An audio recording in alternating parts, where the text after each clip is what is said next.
Welcome to the Political Checkmate, and today I am answering an article by the Socialist Current Affairs magazine called Some Puzzles for Libertarians, so here we go. Deep in the village, thousands of miles from civilization, there is an isolated village. It has not seen contact with any other human for a long time. It is, however, a pleasant and flourishing community, which strongly values freedom and entrepreneurship. There is, however, one tiny quirk. In this village, there is a ritual every year. A boy who reaches 18 is cannibalized. It brings the rains or something, but despite its taste for cannibalism, the village wishes to live in accordance with libertarian principles. Thus, they will only cannibalize their boy if he consents. In order to encourage this to happen, they will put tremendous social pressure on the boy. All throughout his youth, they'll tell him they believe the future of the village depends on his consenting. His parents tell him that he will bring great shame on the household if he refused. Which is true, their choice nevertheless rests with the boy, and whatever he chooses will be respected. The parents and villagers attempt to persuade him, but never lie to him, and make clear that they will never force his choice. However, if the boy refuses to be cannibalized, the village has a backup plan. The boy will be blacklisted, no shopkeeper will sell him food, no hotel will give him a room, no hospital will treat him, no employer will hire him. After all, under libertarian principles, nobody can be told how to use their property. The boy's parents, ashamed of him, will turn him out of the house with no money. He may leave the village, but it is certain that thousands of miles of desolated, wolf-infested wilderness stand between him and other humans, and he has no food. The wilderness is also privately owned, and he cannot pay the admissions fee. He is shunned and despised, left to wander the streets in a futile search for shelter and sustenance. However, no force is exercised against him. He is never touched or arrested. He is treated as non-existent, as the villagers avoid his demise, so the boy starves to death. The villagers then cannibalize his corpse, reasoning that they cannot be compelled to give him a dignified grave. Plus, he died on private property, collapsing in a flower bed. Is eating the boy's corpse after he dies the only potential violation of libertarian principles in the village? Is every single other aspect of this completely permissible? Okay, my answer to this question is that this question is a dead-end question because no ideology can solve this problem. After all, if this became a democratic government and everyone wants to eat the boy, then nobody could save this boy at all, even if 30% of the population does not believe this cult-like belief, because of mob rule and democracy. Well, if 30% of the population believes that cannibalism is wrong under libertarian society, then the boy will have a greater chance of survival. Okay, on question 2. Is there a meaningful difference between coercion by the state and coercion by private entities? I would say there is a meaningful difference between the use of force by the state than by private entities. The reason is because we have an original consent and voluntary payments between the private firms than by the government, where they force you to use their services and steal from you by taxes. I would also like to point out that if you disagree with how a service is provided by a private firm, you can easily switch to a different provider. While under the government, they could not care about your problems and do things they see fit. On question 3, can you construct a theory of property rights that does not suffer from internal incoherence or depends on specious natural law assumptions? Well, my response is, first off, what's wrong with natural law? And you have to explain why we can't use it. Anyway, I would like to cite this paper arguing about the communication theory of property rights. The basis of communication theory of property rights is that we communicate agreements of property rights, and we have a proof of property rights through things like contracts. I would also like to point out that people have an understanding of property rights through communication, such as a fence. After all, a fence may be used to get people out of your property, but one can use the fence as a communication of where your property starts and ends. While on the topic of how property rights would be defined, I would recommend the economist Robert Murphy's book Chaos Theory, where it talks about how law and the military would work under anarcho-capitalism. And here I want to quote Murphy's response on defining property rights. Whatever, if any, the abstract or metaphysical nature of property law, the purpose of public titles is quite utilitarian. They are necessary to allow individuals to effectively plan and coordinate their interactions with each other. Specialized firms, perhaps distinct from arbitration agencies, would keep records on property titles either for a specific area or a group of individuals. Title registry would probably be accomplished through a complex hierarchical web of such firms. The fear of rogue agencies unilaterally declaring themselves owner of everything is completely unfounded. In market anarchy, the company's public-size private properties would not be the same as companies enforcing those rights. More importantly, competition between firms would provide true checks and balances. If one firm began flouting the community's norms established and codified on the market, it would go out of business, just as surely as manufacturers of dictionaries would go broke if its books contained improper definitions. While on how property rights would be enforced, I want to recommend this paper talking about how primitive societies enforce property rights. That paper talks about the legal aid and how private judges work. The infinitely rich man is not infinitely rich. He is just very, very rich. Nobody knows quite how rich. One day you happen to meet the infinitely rich man in a bar. At first he was friendly, but soon you found yourselves in an argument about horses. You were for them and he was against them, or perhaps you were against them and he was for them.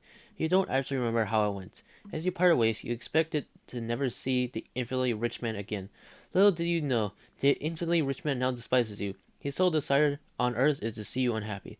This should hardly trouble you, though. After all, you did have a great job at Castanet Factory. You own your own home, which has a picturesque lake view.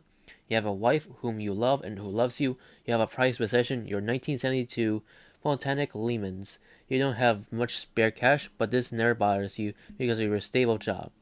The infinitely rich man is also a strict libertarian. He believes in a legitimate for everyone to initiate force against each other. And because you're fortunate enough to live in a libertarian world, you're free to enjoy the things you treasure most in the world without being bothered by the state or the infinitely rich man. The infinitely rich man is not discouraged, however. He still believes he could ruin you. He'll be the Count of Monte Cristo, but an extremely law-abiding one. The first thing the infinitely rich man does is to buy the castanet factory where you work. He immediately fires you. He also makes sure that if any other employer inquire about you, the castanet factory would refuse to serve you as a reference. Not that this matters, where he intends to bribe any other castanet company who hires you into firing you. There are 4 castanet companies. You would therefore find yourself unemployed. Fortunately, you have a skill. You know how to make castanets. Castanets are very popular, so you scrape together what money you have, and you open a little drive-through castanet stand. Out on Route 9, but the infinitely rich man has a plan. He opens a stand next to you, and at his stand, castanets are free. He gives them away by the truckload. He sets the whole world clacking. You cannot compete. You are ruined. At least you still have your wife, your friends, a Lakeview home, your 1972 Botanic Lemons. But the infinitely rich man has a plan. He first buys the lake. He fills it with concrete. No more Lakeview, and your property value diminishes by $100,000. Then he buys every house around yours, flattens it, and turns it into a landfill. The smell doesn't reach your home, but it turns your neighborhood unsightly and desolated. Your house becomes worthless. The infinitely rich man buys the heating company and refuses to provide gas to your home at any price. You try to talk to other gas companies into competing, but they refuse. Laying a new main for a single home would be absurd, they say, but you have a wife, your friends, and you get to drive a 1972 Botanic Lemons. The infinitely rich man offers you a bribe, and your friends who refuses to speak with you ever again will receive a salary of $1 million per year. At first, many decline to take the bribe, but sooner or later, most of them have one another sticky financial situations, and they give in. Goodbye, a vast majority of your friends. At least your wife loves you, but one day she becomes ill. She finds out that she will die unless she goes on a treatment regimen for the rest of her life. The regimen costs $100,000 a month.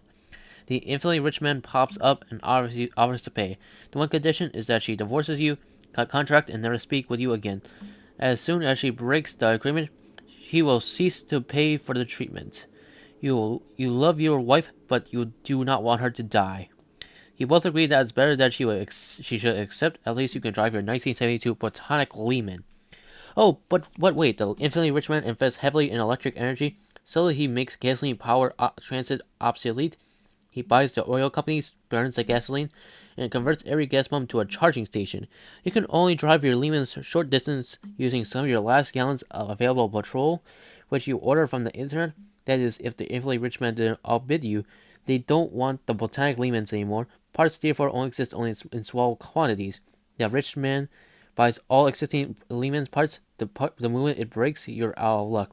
As you sit alone, broke, starving in the garage of your unheated home, caressing your disabled Lehman, thinking about your long-gone wife, your Lakeview view, and your job, and you're thankful that you live in a world of freedom. But where no one can encroach upon your liberty of another. Question for Libertarians. Has the non-aggression principle been violated? Should the infinitely rich man suffer any civil or criminal penalties for his actions? Okay, I don't think this scenario would work under anarcho-capitalism. On the castanets, you have to make people agree to sell you their businesses. After all, the owner might not want to sell you their business because he likes his job or wants to give the business to their kids. But if the infinitely rich man was to somehow make all 4 businesses to give him ownership, then people might see this buyout and might want to start their own castanet business just for you to buy them out, making you the infinitely rich man less rich than before. Well, if you start your own business on Route 9, and if the infinitely rich man were to give out free castanets, this boldly assumes that company shareholder would allow the free giveaways.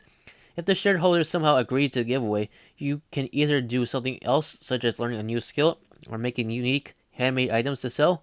Another thing you could do is report the infinitely rich man actions, and customers would take pity on you and buy your stuff. While on the lake scenario, when I own the lake's view in this scenario, while the infinitely rich man is buying other people's houses, you have to first convince people to sell you their homes. After all, some people never move because of the community or memories of many other things.